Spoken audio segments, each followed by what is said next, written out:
All right, we are now recording and I'm going to go ahead and share my screen.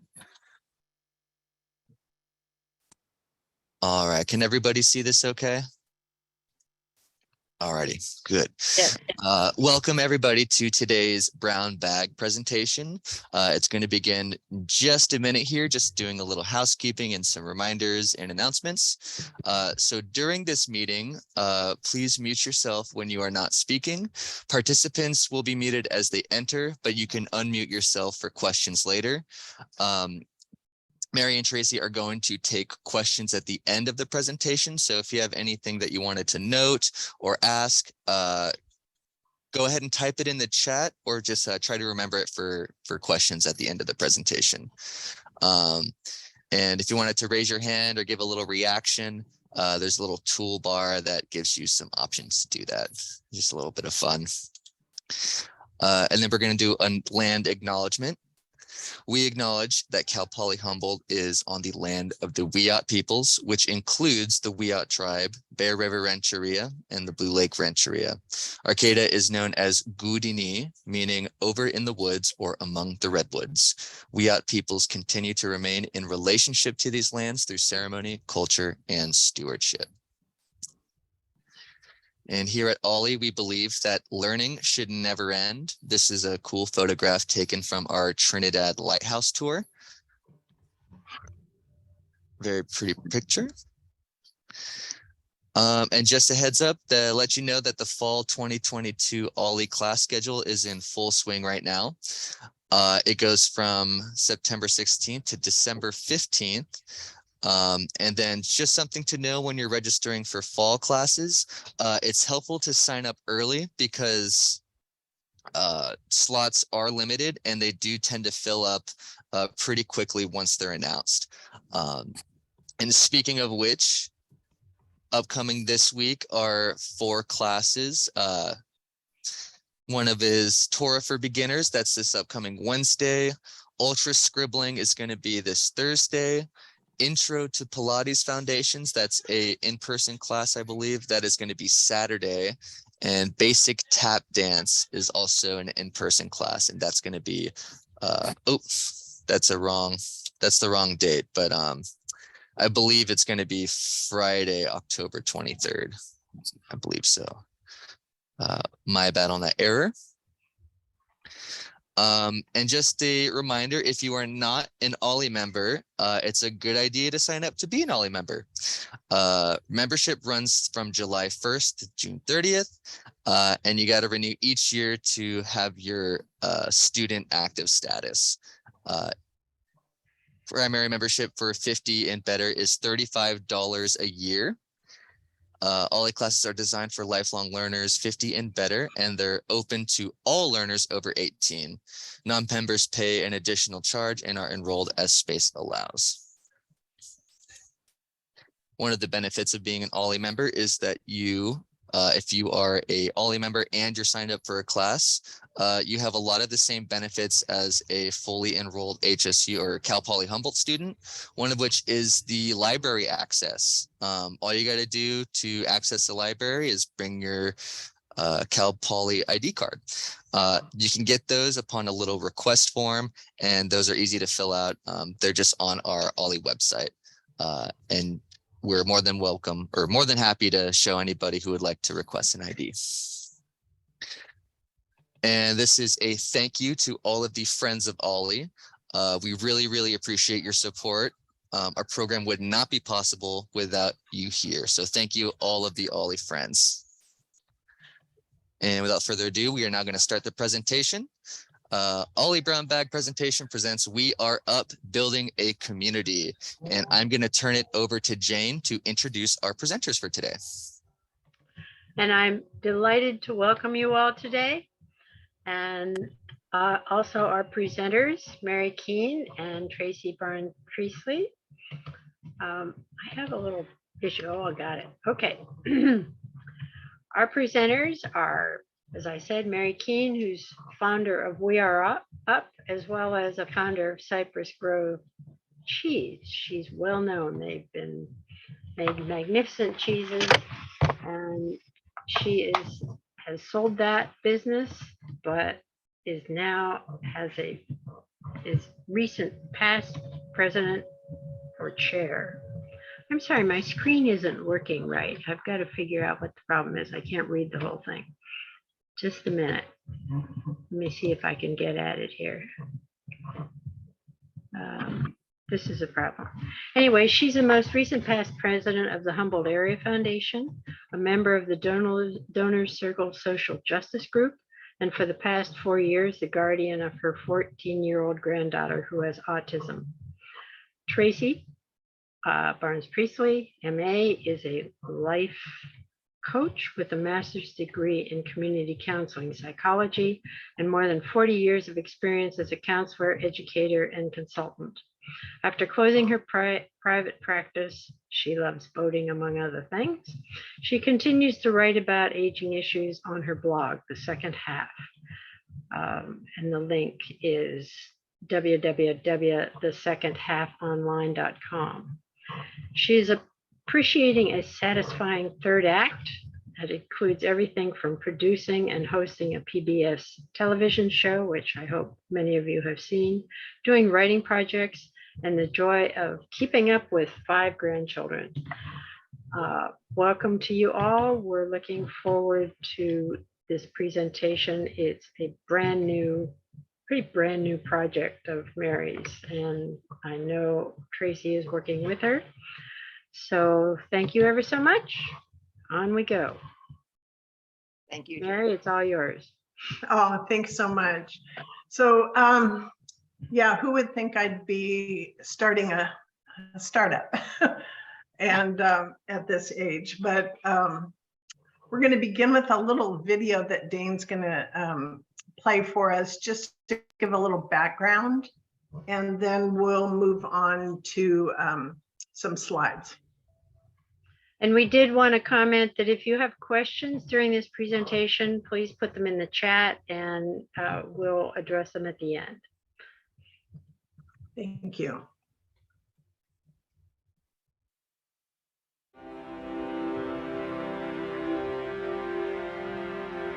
Our family, perhaps like yours, includes children with autism and other developmental disabilities. As they grow older, we must contemplate their futures as adults and prepare for the day when relatives are no longer able to care for them. The We Are Up project was born from the hope that these children from our family and from yours will have access to secure, long-term and affordable housing, training and education that leads to rewarding employment and life in a supportive community. We know housing is not the only need. We all need community, ways to contribute, to grow and learn, someone to watch out for us. We will have a community center with a commercial kitchen, a greenhouse, an orchard, and open space to enjoy a healthy lifestyle. We have the land. We're almost ready to submit our permits. The orchard has 30 trees, and we are beginning fundraising for the greenhouse. Please join us in building this model community to care for our community's most vulnerable residents.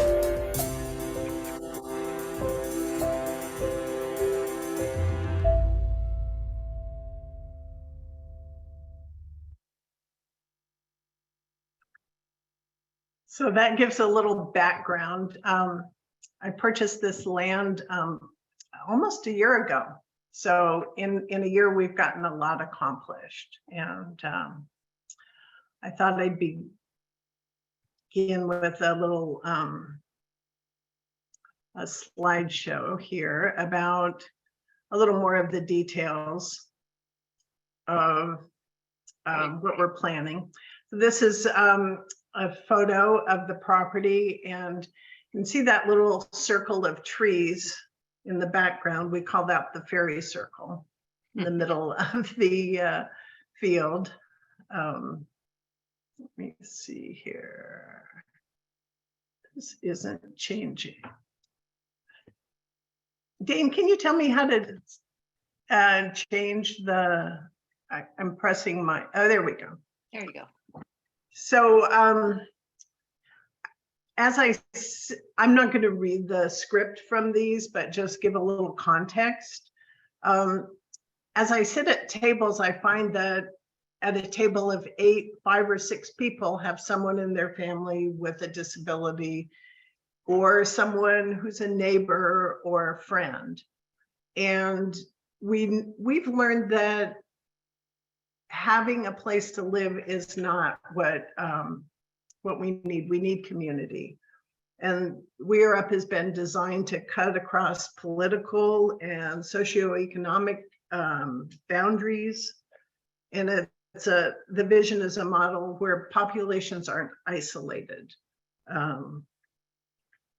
It's an inclusive intergenerational community for adults with and without autism, with and or other disabilities, secure housing, income opportunities. So there's this huge shortage of folks to work with people with disabilities. So if you were a senior living there, perhaps you could have a part-time job helping someone with a disability as an aid or a support.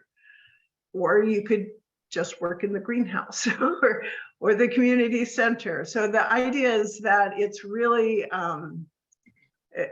in my research, found that 50 people was about the number it takes to really build a community. So that's our plan, is to have about 50 housing units and still keep more than 80% of the land as open space. And that's a really big plus to us. So you might ask why? Why do we need such a thing? Well, 80% of adults are living with aging parents.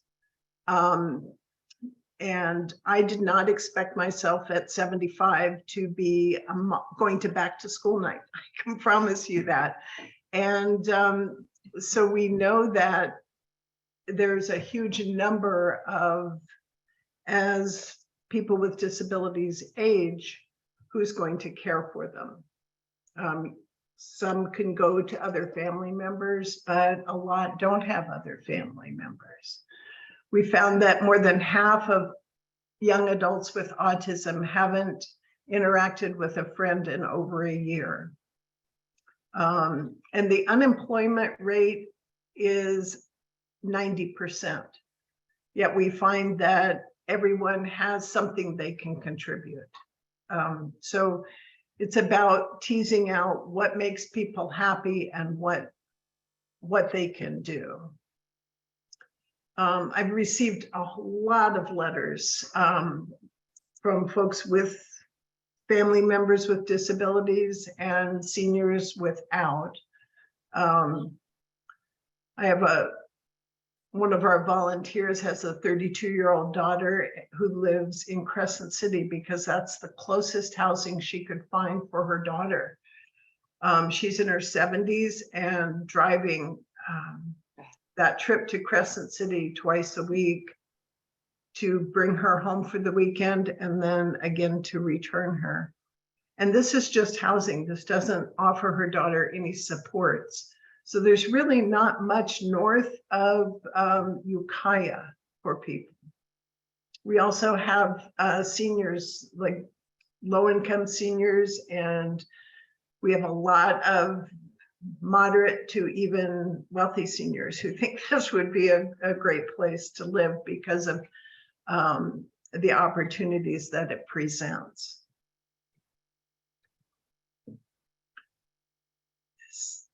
So how are we going to succeed? And what we found is that the problems are even more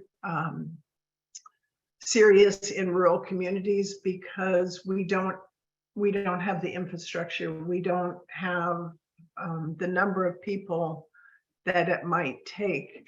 But what I found is that we have such a lot of support.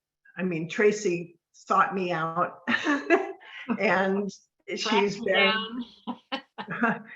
and giving me all kinds of encouragement and enthusiastic ideas. We have the Mad River Rotary is planning an event for us, and every day I get some kind of encouraging support. So I do think we're going to be able to really make this happen. We're not about just housing or programs, but a community designed to really integrate people. And seniors and folks with disabilities both tend to need more supports. So by putting them together and mixing in a good portion of healthcare professionals, students in related fields of study, those students can learn and contribute and thrive. And we think that combination will make a really vibrant community. And one thing I'd like to add now is that part of the hope from this presentation is that you guys will have ideas, because we're still in the forming stages. There's so much, you know, when I began designing this, it's like I cook. I got every recipe for housing and read about it and mixed and matched, but I know everybody has an example that they could share, and I'm hoping that we'll have plenty of time at the end of this to hear ideas and take those down. So one of the first things we did after forming our board of directors and planning was Fieldbrook Valley Apples went out of business, and they pulled up probably 1,000 apple trees. And a friend of ours gave us a call, and we got all kinds of support moving these apple trees to our site. They barely had a root system. My grandson went and picked all the blossoms off so those trees could put the energy into the roots. And by next fall, I think we're going to have a productive little orchard, and every single tree survived. And this was our very first fundraiser. So for $1,000, somebody could support and adopt an apple tree for the rest of its life. So it just took a few months, and all of those apple trees have been adopted. So we're pretty excited about that. And so each one has a name of the parent, the adoptive parent, and we're pretty excited. So what we're working on right now is a greenhouse. I've been working with the Department of Education. They have one out at Redwood Acres that works with youth who are maybe struggling with mainstream classes, and that those students will come one day a week and work in the greenhouse, and they're finding that they're overbooked, but also that those students, when they're paired with someone with a disability, it gives them the incentive to really step up in life. They have, they're not at the bottom of the pecking order, they're there as a support system. And it's really made a difference. So one of our hopes is that we can work with the transition youth and some of the other at-risk youth once we get this greenhouse built. So it will also produce food, vegetable starts for raised beds in front of people's cottages or homes, and food for the greenhouse that we can have for the community center, so we can really enjoy some of the gatherings that we're planning. This is a very small version of our community center. It'll be larger, but it's planned to look like a big barn with a couple of levels of housing up above, so that people perhaps with less mobility can access the community center and kitchen. We can cook meals for the folks at We Are Up, but also for the community at large. We're planning classes that are directed by the people there, by our residents. We're not prescribing what classes we might offer, but we will ask people. A lot of the folks with disabilities we've spoken to thus far want computer classes or being able to make movies, or music and art are really big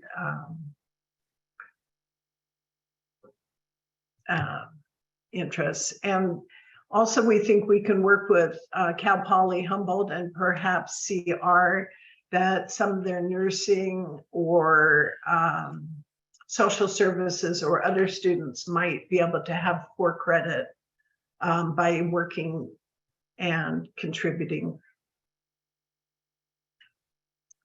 So this is what it will look like from most people's window. You wake up in the morning and look out there, and a lot of you have been to, we had a meet and greet, and a lot of you showed up for that, but being on this site really makes a big difference.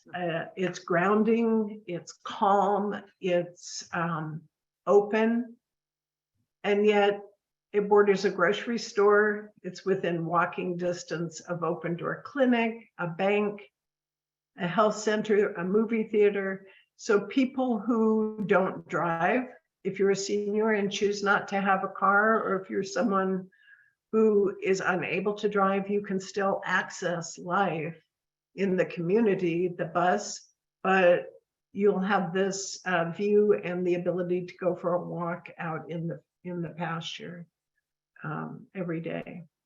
It also keeps a lot of open space as a community benefit. This is an early schematic of what the property might look like. In the bottom left, there's a little pencil outline of where the orchard is. And then the little hatch square is the greenhouse location, with housing all as infill up against the edge, the western edge of the property. Gives us the ability to put the housing in place and still keep the majority of this land open.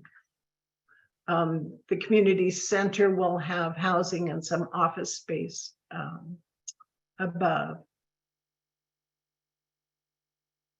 So how can you help?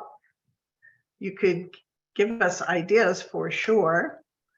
We're calling this phase 2 because phase 1 was getting the land, forming the board of directors, becoming a nonprofit, doing all the work that's been done to lay the foundation, building the orchard. But we found that once we have our greenhouse, we can begin with programs. The property has a 2-bedroom, 2-bath duplex, and we will be able to use one of those and a single garage for classes, so that the minute we have our final permits, we can build the greenhouse and immediately begin serving our future residents. So we won't have to really wait until we have everything in place before we start serving people. And that will also give us the ability to have something on our balance sheet that will allow us to apply for larger grants. We've had really great support from several politicians who really have heard over and over from their constituents that it's a big need for their neighbors. So here's 2 events that are coming up. Our deadlines are close approaching. Wednesday is the super cutoff date, but as I mentioned, the Mad River Rotary has adopted us for their fall fundraiser. recipient, and that is the 22nd at the Heights. And volunteers, including folks who have family members with disabilities and seniors, have come together and put on this really spectacular spooktacular. It's costumes, crazy number of wonderful auction items, live band, and really it's going to be really fun. So the link for both of those are up here. For the Rotary, you would just call Heather Vina at the number that's listed. She's willing to take calls. And then the website, the We Are Up website, has the information for the spooktacular. And I hope everybody likes costumes. So, so I think that's it. And I'm going to stop sharing the screen, and then we can chat. Tracy. And yeah, I would thank you, Mary. I think that for people being able, I've been to the property, and it's nature bathing at its best. So the photographs are beautiful, but they don't really do it the justice of walking that land. Coming at this project from my background, my first reaction was, I've never seen in all of my professional years, 45 years of being in as a therapist, something that I was describing it to my husband. I said, it checks every single box of what this county could benefit from. The first part of my career, I specialized in working with families, with children, with cognitive developmental challenges, lots and lots of challenges. And the second half of my career, as probably most of you know me by, is that I've been specialized in elder issues because I'm old. And it was very satisfying to me. So as I listened to Mary explain everything that her vision was including and what this is going to bring to the community, I was really blown away. And I came home and I did my own little deep dive in terms of research, and I kept trying to find something that really replicates how truly innovative this community is going to be. Because we all know from our own experience in terms of aging and some of the things we're all facing and what it's like to I closed my clinical practice, so I'm not really ready to totally retire. I want to have purpose in my life. I want to feel like I'm contributing. I want to feel like I belong somewhere and that I have value. And I think that's such a plus for We Are Up, because it offers people that opportunity on so many different levels. When I was working with kids, what was really heartbreaking to me was to see how many of them would age out of services. We cut these families off at 18 or 21, and suddenly their parent, and I have my second to the youngest grandson receives an awful lot of services in his little life. He's 3, but he's benefiting from lots of services. And I think that when I saw that personally as well as professionally, and then we have this huge void, and what do we do with these good folks? And I think part of what, Mary, I'm going to ask you to expand a little bit more, because part of your vision is employment. When you talk a little bit more about how you see those who, whatever they can do, they will contribute. And I think that's we all know what it feels like to have pride in contributing. So talk a little bit, if you could, about what that looks like with the garden, with the gardens. Yeah, I'll give it all, like you said, Tracy, personal experience makes a big difference. When my granddaughter came to live with me, she knew what 1 + 2 meant. Well, she didn't know what it meant. She knew what the answer was, but she didn't understand the concept of putting numbers together. She's been with me almost 5 years now. And at 15, she says, "Grandma, I really want an Apple Watch." And I said, "No, I'm not going to buy you an Apple Watch.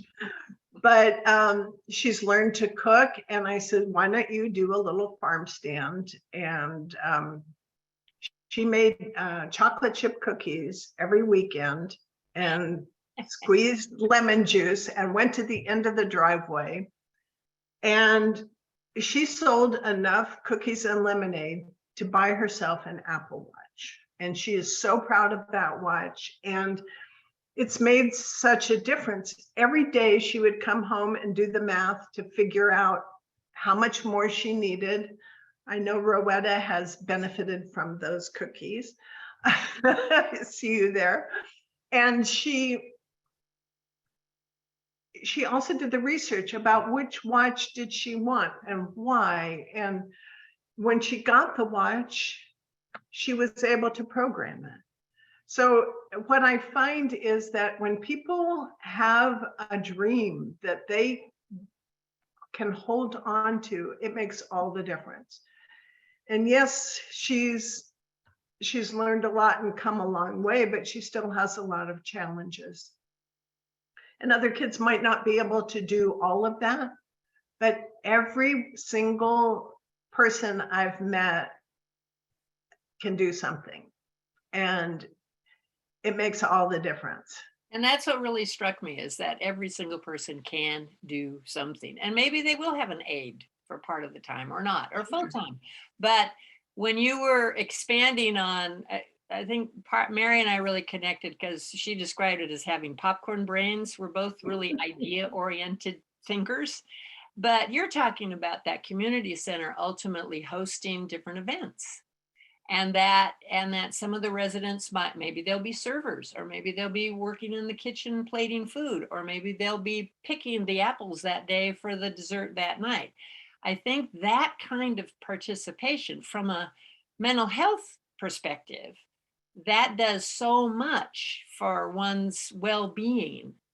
Then as we just kind of custodial care, or not having a certain kind of expectation that, yeah, we need you, we want you, you can contribute here. So I think that's a really important piece of the whole design, Mary, is that. And go ahead. And I was going to say, in integrating the seniors, because my mother, when my stepdad passed away, my mother went from going to garden club and being really vibrant and active to not really getting dressed every day. She sat in front of the television and in her PJs, and we encouraged her to move here. She had to. She's pretty stubborn, but she moved up here in her late 80s. And as soon as she was around all the grandkids, she came back to life. And we know that for seniors, having something, we've all done a lot in our lives, and having that place where you can do as little or as much as you want, but you are needed. Mm-hmm. And there's such a shortage of caregivers for folks with special needs that seniors could also earn surplus income that way. So there's just so many ways that, I said it was like cooking. When I was looking at one place, it was a ranch, and people came there and did their weddings and stuff. And all the folks who were living would greet the people, they would serve, or if that wasn't their thing in advance, they could have set tables or done some part of making it work.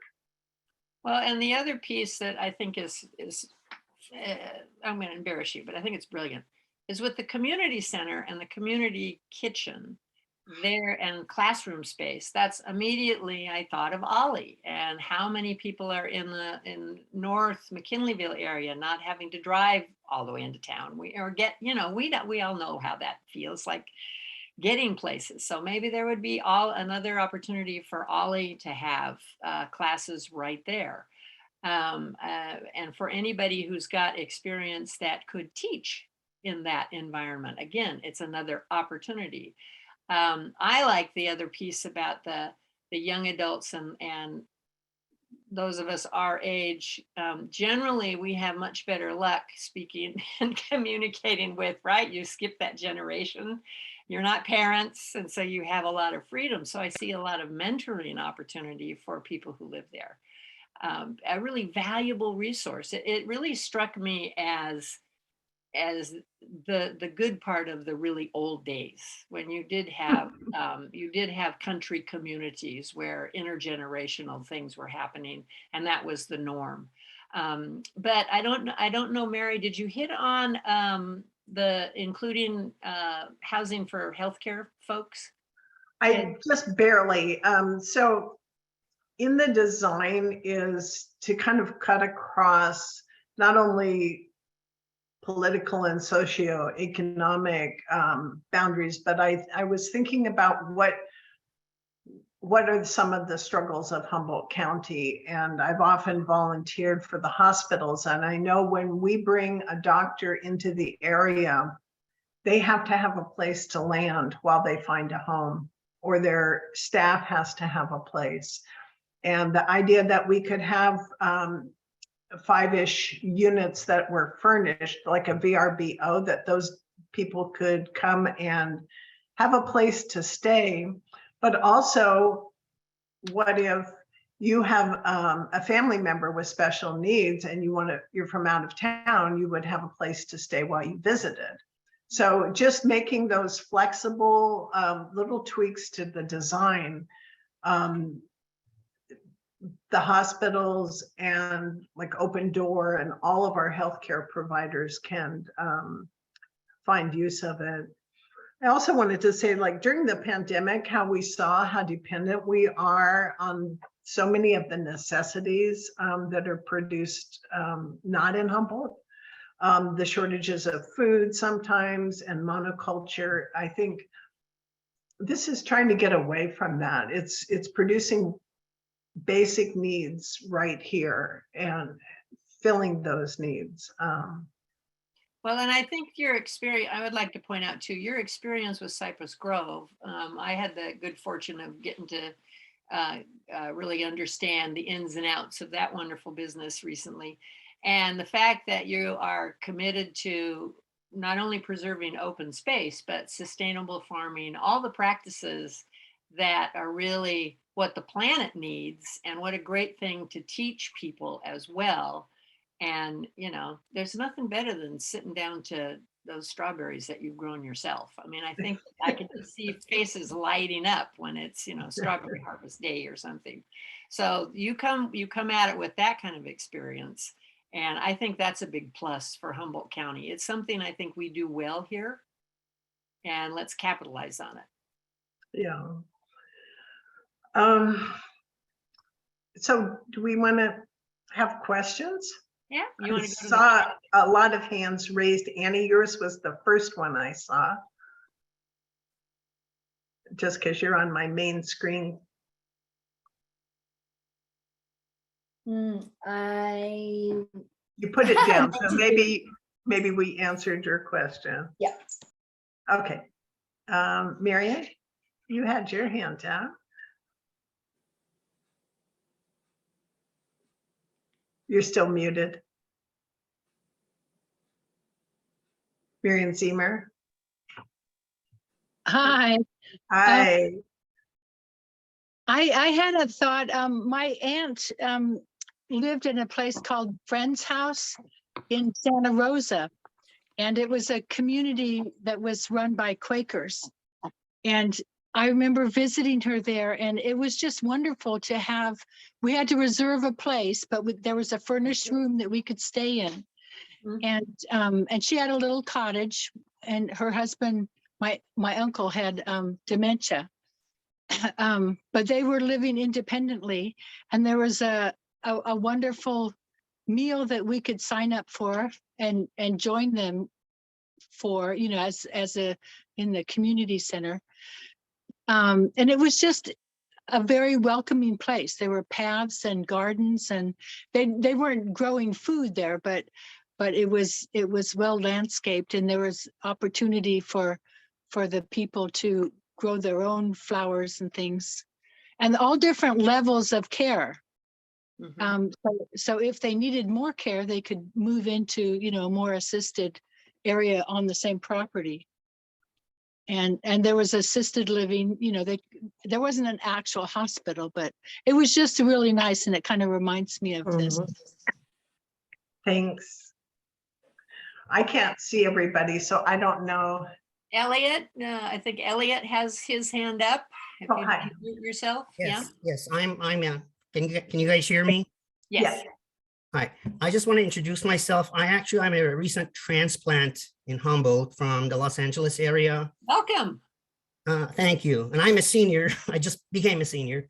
And I'm actually a doctor of horticulture by education. And Oh, have we got a project for you, Elliot? I've taught classes at the Los Angeles Pierce College part-time as an adjunct professor. For 15 years I was there. And Pierce College is part of the Los Angeles Community College District. I taught a course called Botany for Horticulture, Principles of Horticulture, Indoor Plant Care Maintenance. My full-time job was a science teacher at Harvard Westlake School. I taught chemistry, physics, bio, a lot of physical science, but my part-time job was at Pierce College, and I'm willing to serve as a consultant when it comes to your greenhouse construction, because I taught a course many years ago called greenhouse management. So, what kind of equipment do you need to have this green, like a steam pasteurization machine so you can recycle your soils, or just mist system, for example, or the kind of heating system, or whatever. So I could be a consultant, and I'll be happy to, be reached, and answer any questions you guys may have. I currently actually have 2 course proposals submitted to OLLI, to the OLLI program for next spring. Great. Hopefully they get approved. One is called Botany for Gardeners, which is actually, it's got a textbook. It's like a 10 class period, like a semester course. And the other one is called Indoor Plant Identification and Culture, Interior Landscaping, basically. So I'm hoping that they'll be approved because, I'm a born educator. I want to be in the classroom and teach. And I tell my students, when you take this class, after you take this class, you'll never look at your salad the same. Lettuce, you're eating parenchyma tissue, what they call an apple. An apple is not a fruit, it's actually a perianth tube. Well, I think, we didn't pay Elliot to be here, but I think that's where I really saw the partnership of OLLI with We Are Up, because OLLI is comprised of so many people with valuable histories and life experiences. I mean, this is like just too perfect. So the rest of you, I would really encourage you to be thinking about how you might want to be involved, because at this point, there's a lot of work yet to be done. Oh, yeah. And I'm going to just give a little plug that on the website, it's weareup.org. There's a place where you can sign up, and we could capture your name for when we do have the greenhouse and programs up and going. So yeah, or just even stay on our mailing list, because that's really, really helpful, because we're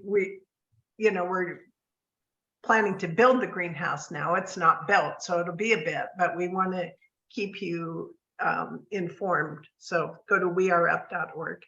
And we'll get Elliot, we'll get your contact information. Oh yeah. And, Joyce Houston has her hand up. Joyce. Hi, Mary. I'm asking, I'm curious as to whether you talk about the cooking and everything. Are you planning to make that kind of like a culinary educational kitchen so that your people who are living there can learn how to cook? I remember going to a restaurant, and I do not remember where it was, where the whole restaurant was run by people with disabilities. Mm-hmm. And it was wonderful. It was wonderful. And you could tell that they were so proud of what they had made and what they were serving and the service that they were giving. And it really made you feel good to be there. Mm-hmm. Mm-hmm. Yes, Joyce, I have a friend who, I'm sure everyone's heard of Chez Panisse, one of the fanciest restaurants in California. I had a friend who I met through Cypress Grove who worked there, and she said many of the line staff at a restaurant, even of that caliber, are people with autism. There's a huge ability to focus, loving to do tasks that they're really good at. And yes, and you can volunteer. I know your skills on the side. And oh, Mary, I could volunteer. Oh, gosh. You Okay. too can volunteer. And you know where to find me. Yes, I do. Thank Nancy, you. do you have a question? Yes, my biggest question is, where is this property? We are directly behind Grocery Outlet in McKinleyville. Oh, So okay. we share a fence line with them. So they just changed hands, but we're hoping we can just put a gate so our folks can walk to the grocery store. The bus line will be right there. Very nice. It's literally on Central Avenue. Yeah, And and a follow-up question, because I just got through gardening in my bone dry yard. What's the water situation for you people? Will that become a problem? Well, a lot of the property further out is wetland. So we border Mill Creek. We're doing some kind of innovative planning with the runoff that we'll have that go into a little swale kind of area where it can grow certain crops and plants. Solar is a big part of our game plan, of course. Yeah, so who knows what the water situation ultimately will be, but right now it's pretty excellent. Sounds good.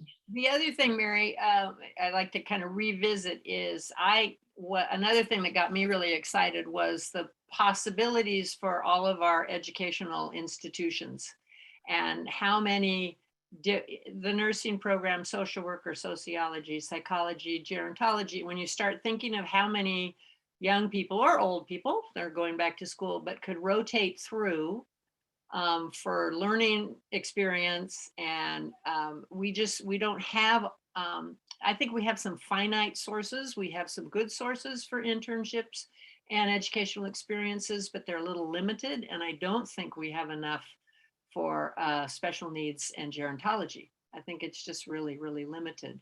So that was one of the things I got excited about, was pursuing those partnerships, because it seems like it's just good stuff waiting to happen. I mean, really, it's not about housing, it's about community, and community includes all of those things. Is how do we bring the students in so that they have a relationship with seniors or with folks with disabilities? And I'm talking real relationship, not just showing up and delivering a meal. Yeah. It's really, really, really community. There are some comments in the chat and questions. Perhaps you could get greenhouses seized from illegal grows that have been shut down. They're really going after them. They're putting some money into it, so it might be an option for you. You should chat with the sheriff's office. See if you can get some repossessed ones for freebies. We're nothing if not creative. Yeah, well, why not, you know? Because there are a lot of very expensive greenhouses out there. What kind of housing do you foresee creating? Little tiny houses, cottages? What do you have in mind? Dorms? What are you thinking? We're working on the design right now. First, getting the footprint. We're applying for our CEQA docs any moment. We're close to that. And then we're going to start refining, but the general plan right now is for a mix of studios, 1 and 2 bedroom. Some will be apartments, some will be little cottages, and some will be like a duplex. So we want to mix the community just like we want to mix the residents. We don't want, you know, Cookie cutter. them and us. Yes. So that's the plan. And can you design your buildings to accept solar panels and possibly have your own microgrid? Solar panels for sure. That we plan to be, net zero. I think that's everybody's goal these days. I've had some conversations with microgrid folks, and it isn't as easy as I had thought. So I'm big on phasing right now. So I really focused on being able to have some programs for people so we can set the stage, then be the housing, and the microgrids would have to come after that because it's a whole nother project. And, there's so many projects in this, you guys. So many projects. Can you possibly set up task forces to basically focus on various areas to give you additional assistance? Volunteer, obviously. Yes, somebody would have to be better at that than I am. We have a lot of people interested, and somehow I would love if anybody here is an organized person that could set up task forces.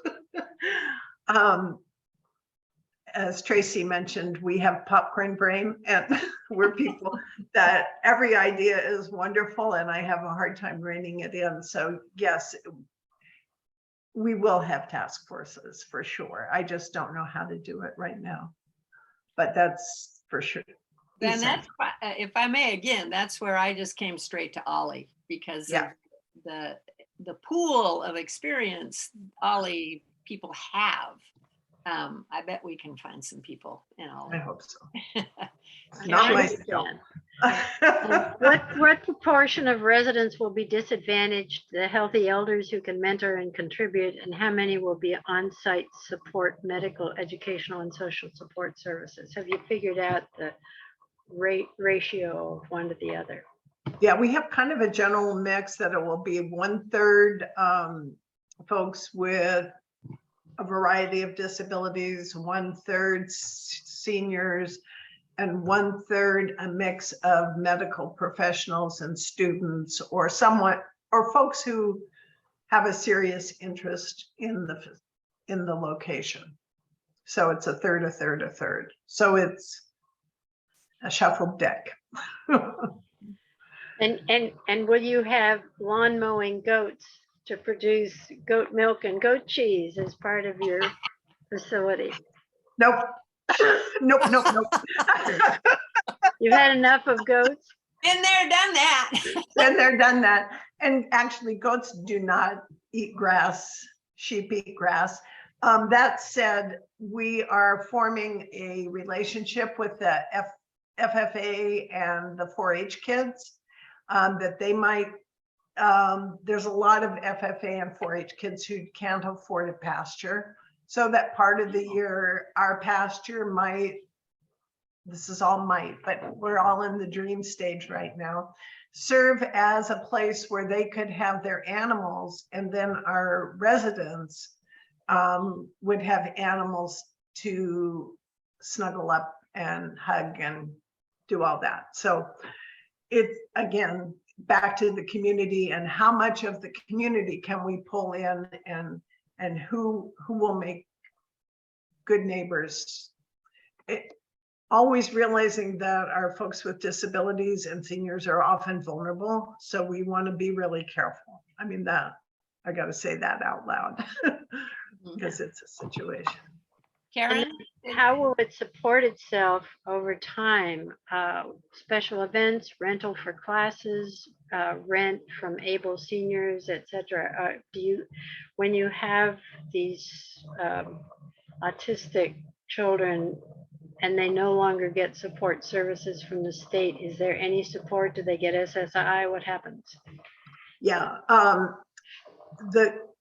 the big goal right now is to get as much philanthropic funding as we can for the construction, because when you take government funds, then the rental income goes away.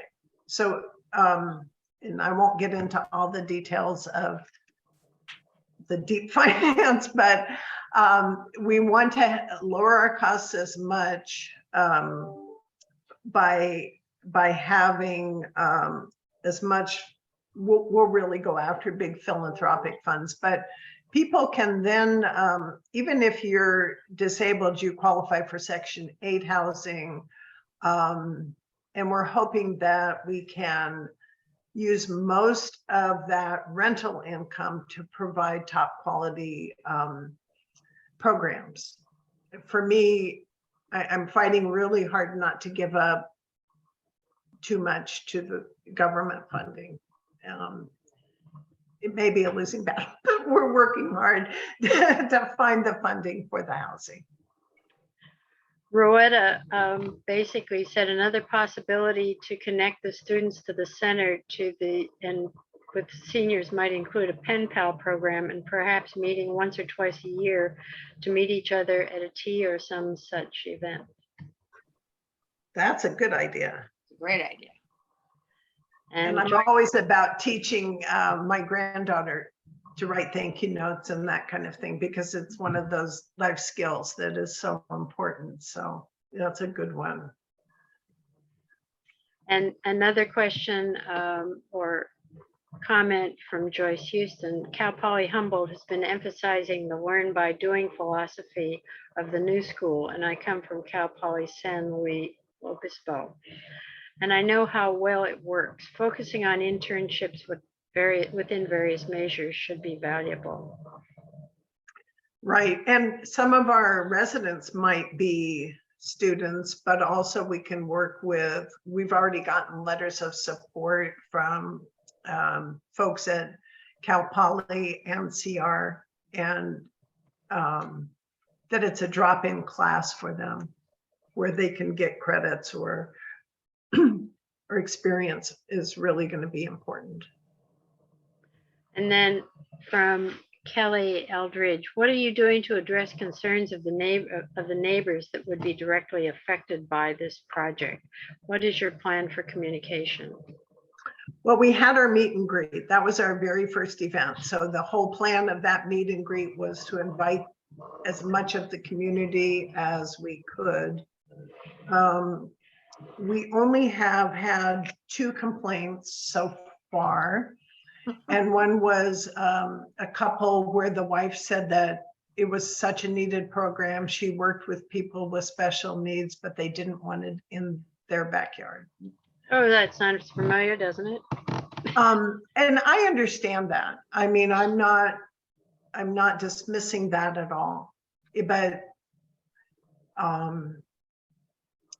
we'll do our best, you know, but it's such a needed whole on so many levels. Yeah, and I think the population, you know, this isn't a halfway house for addicts. That's such, you know, it's a very different, and not to disparage addicts. I've worked with some really wonderful addicts in my career, but the kind of population, I mean, it's such a lovely containment of community. So I would understand her concerns, but I don't think I don't think that's going to be an issue. You have that one line of houses. Is it about 5 houses that are Five, yeah. 5 that are on that border? And then you've got the commercial central. So it feels like a really good fit. You know, of course I don't live there, but it feels like a good fit use wise. And I did see in the chat that we didn't communicate, but also remember that we are an all volunteer startup trying to do a lot in less than a year, and we will make mistakes for sure.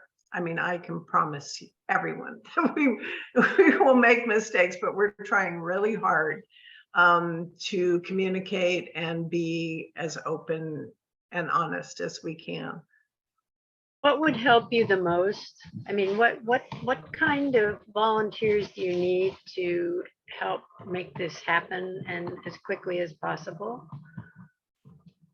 Well, I'm someone, when I make a plan, I like to make the plan for what I think is as close to perfect as we can.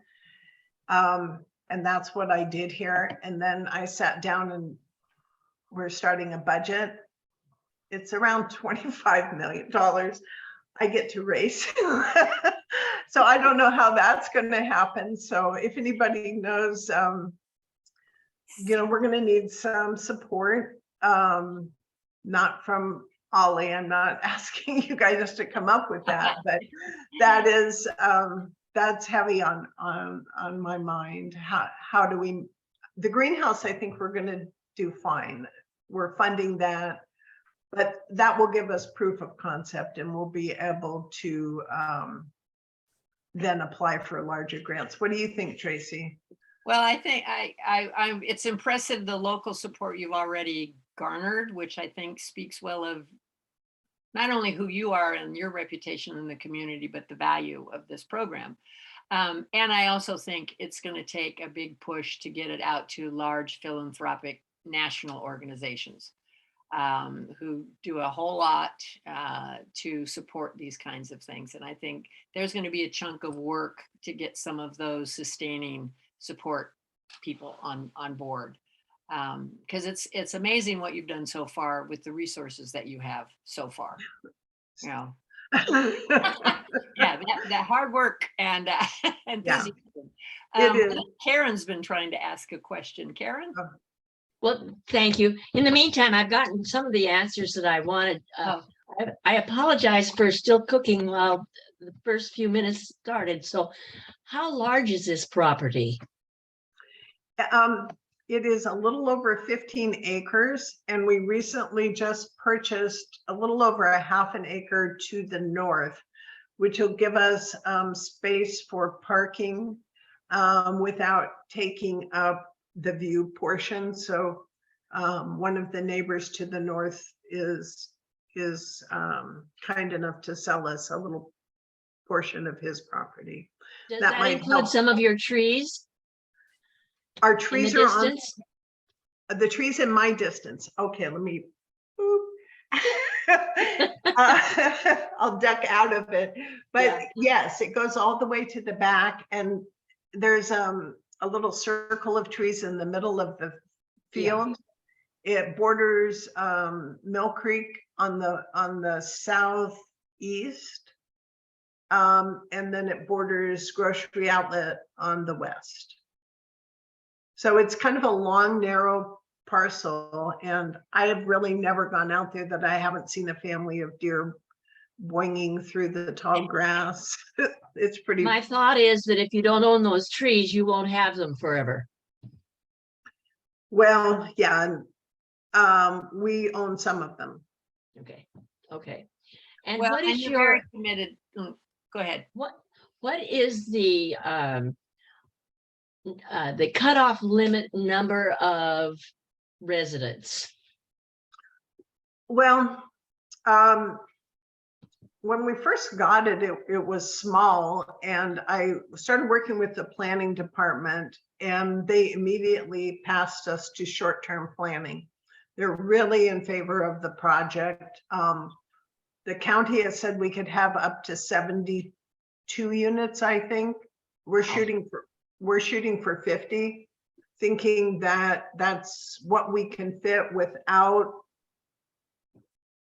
causing, and still keep the rural nature. Okay. And how will you support it, say 5 years from now after you've got it all set up? The rents will do that. Of course, we'll probably have to have some grants, but if you're a regional center client and you have supports, some of that will help. But I think it's designed with rental income, so that rental income can keep the property very nice, keep it maintained, improve programs.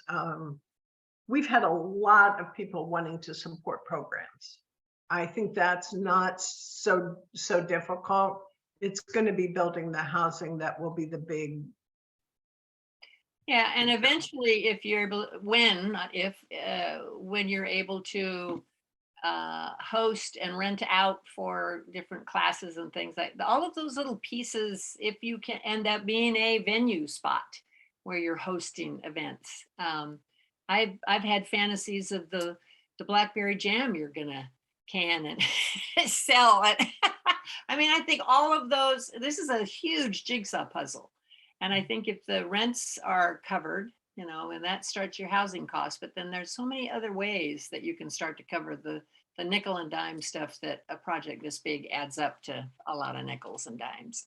I am totally impressed with how your idea is to be and help with people, not have some fancy place to live in.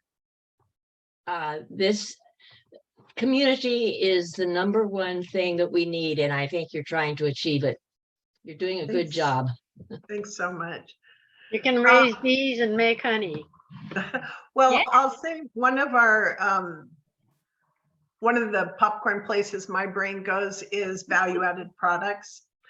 And I had a friend make lavender oil for me from the lavender in my yard, and my granddaughter and I make soap and hand cream and other things. So I have no shortage of value-added products we can, and branding, you know, is also something I very much enjoy. And those are all things that we can do. I mean, we could have a labyrinth of herbs that we could walk through and then harvest. There's just those, as Tracey says, those things are what keep me going, is the fun projects we can do once we're up and wedding venue. If Yeah, it is so beautiful there, you just really can't believe it. I think it's And Mary, you know, there's a local master food preserver program through the University of California, and education is our big thing. And so doing classes for the people who live there, as well as being able to use that as a venue to offer classes to the community Right. is also a possibility. Yeah, the McKinleyville Senior Center can come down there for that.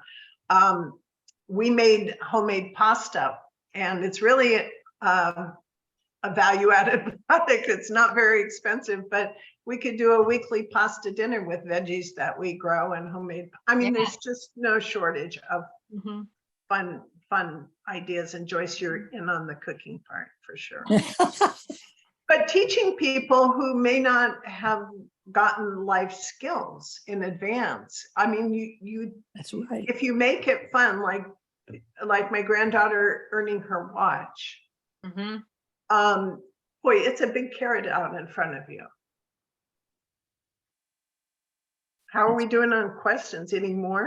We had a question about private home ownership, or will everything be rentals? And I think the answer is everything will be rentals. Is that correct? Yeah. Yes, some places do a situation where the parents purchase a home for their child with special needs, but that assumes that you have that money. This isn't going to be a low-income housing per se, but I don't want to assume that people have the funds to buy. And by having rentals, if you have Section 8 or other housing support, great. And if you don't, great. It's really, I think, important to mix us up. I think a lot of the political problems we're in right now are because we've gotten isolated on the them and us. And we really, really want to break that. Well, and I think Section 8 will give you a pretty good foundation in terms of, you know, a monthly mortgage payment on the properties. I mean, I think that's a good ace in the hole for you. And we've had banks, you know, oh, we'd love to have our name on this project. So, but, you know, that's still, it makes me nervous. So understandably so. Do as much fundraising as we can. Can I add something there too? That was my question about the private home ownership, or is everything rentals? Yeah, my name is Siggy, and I actually spend a lot of time living in intentional communities in the UK called Camp Hills. I don't know if you're familiar with that model. No. But they have quite a few of them dotted around the UK. Most of them are rural, craft-based, and also gardening. And it's adults with developmental and intellectual disabilities who are living and working. It's kind of like family-style communities. Yeah. And I was there as a volunteer on and off for about 4 years. So yeah, there are a lot of similarities between what you're envisioning and some of the experiences that I've had there. So yeah, I would love to like share more of my experiences of, yeah, all the different types of places that are set up there. And some of them are like the therapeutic value of doing the farming and gardening and crafts. Others are also, yeah, selling the value-added products out into the larger community. So yeah, a lot of really good aspects to this style of community. I wonder Thank you. if, and my brain just went bing.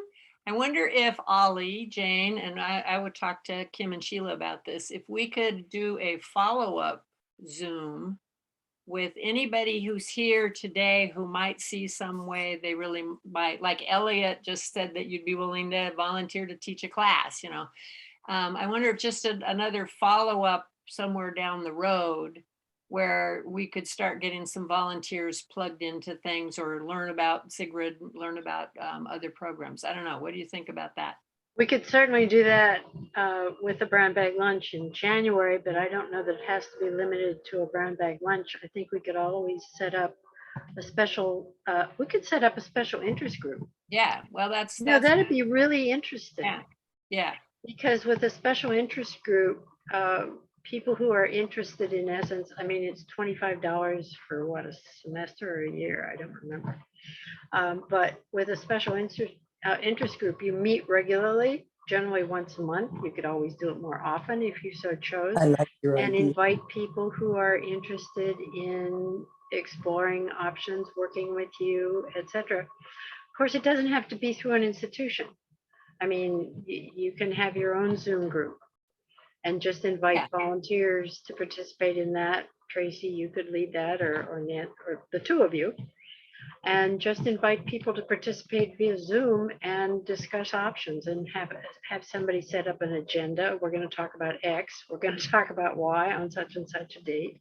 Well, let me ask a question then of either you, Jane, or Dane. If we have people interested today that would like to, I'm looking at you, Joyce, that would like to become further involved or brainstorm on a smaller group with ideas or different things they might be willing to do or volunteer, what are our options? How do we get that information so we can contact them? What's the easiest way to do that, Dane? The easiest way, I guess, it depends on your goals. So if you're trying to do a special interest group proposal, there's a process, I think, that begins with Kim, similar to the brown bag proposal, which I think the last one that we have scheduled is for December 15th. Wow. But yeah, if you're trying to do something beyond special interest group or beyond that, Kim would probably know a lot more about that than I would. Well, I just and I can give her your email too. Yeah, I guess I know that there are about 60 or 70 people here today or more. I don't know what the final head count was, and we've got an awful lot of resources and the energy, and a lot of energy, even though some days there's less. I'm the first to admit. But I don't want to lose contact with those of you who are really interested in perhaps being a little bit more involved. So I'm just not sure how we can secure contact information. That's available through OLLI. I don't think that's an issue. That's been done in other instances. Sheila's on board today. Perhaps Sheila can show up and I think she was say driving a couple words. So is she still here? I think she's driving actually. She's Sheila says we can. Yeah.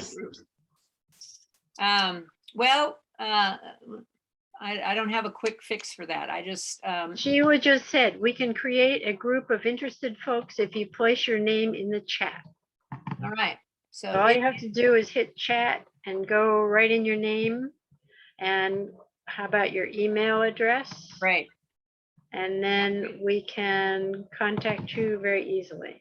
Great. Thank you. And it's asked and answered. Karen?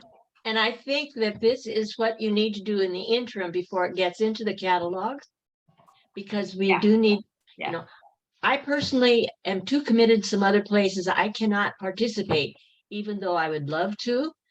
I would have to give up other things where I'm required to be now. So just to have it available and as soon as possible so that you don't lose momentum. Right.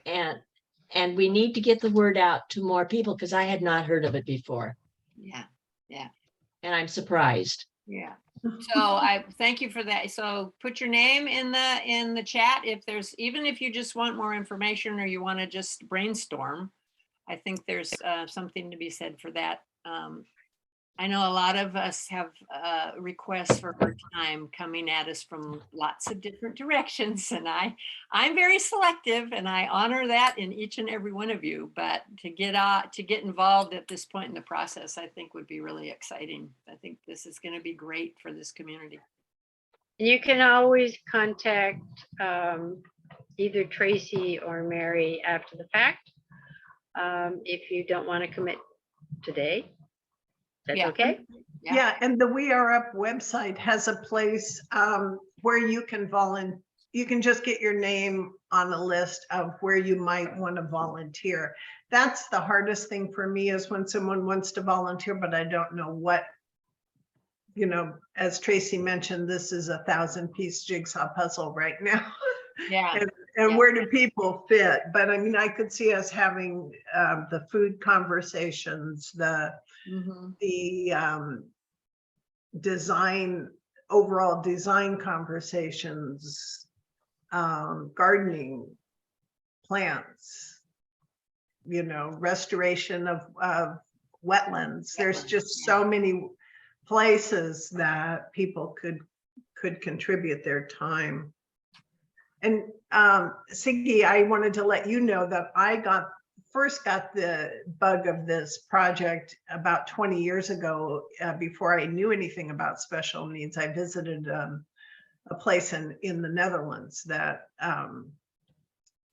it was housing and a farm. It wasn't this whole mix, but it was really beautiful to see. Oh, nice.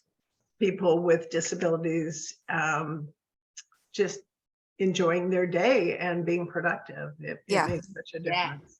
Yeah, it's a very special thing. I mean, when you're there, it's really, really special. But anyway. Are there any other questions that Mary or Tracey can answer? Okay.